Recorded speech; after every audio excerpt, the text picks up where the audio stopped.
guys आज हामी खादी हिँडिकन जाँदैछ सेवा हो आज हामी खादी हिँडेर जाँदैछ सिक्सम्बा भेट्नु किन भेट्नु किन भेट्नु ए सिक्सम्बा प्रिय ए सिक्सम्बालाई भेट्नुको लागि जाँदैछौँ किनभने हामीले सरलाई पुरा बेसी मिस गरेको थियो होइन नाम आउँछ जस्तो लागेको थियो तर आएन त्यही कारण हामी सबैजना एकजुट भइकन सेकेन्ड सेमिस्टरको स्टुडेन्टहरू चाहिँ जाँदैछौँ सिक्सम्बालाई मिस गरेर अन्त यहाँ अगाडि स्टुडेन्टहरू अन्त अझै उपर बाटोबाट पनि भेला पारेर अनि देख्न सक्नुहुन्छ हामी सबैजना सरको मेसेज दो न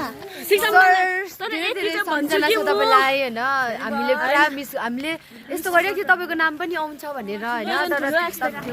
ठुलो एक्सपेक्टेसन राखिरहेको थियो तर नामै आएन ठिकै छ अब तपाईँ त्यो योभन्दा पनि राम्रो उयो बेटर प्लेसमा जानु सक्नुहुन्छ तपाईँ डिजर्भिङ चाहिँ डिजर्भ चाहिँ गर्नुहुन्छ तपाईँ शिक्षामा डिजर्भ राम्रो खालको अब योभन्दा पनि अब अझै बेटर प्लेसमा जाने खालको डल्ली आँखाभरि आँसु आइसक्यो त्यति हो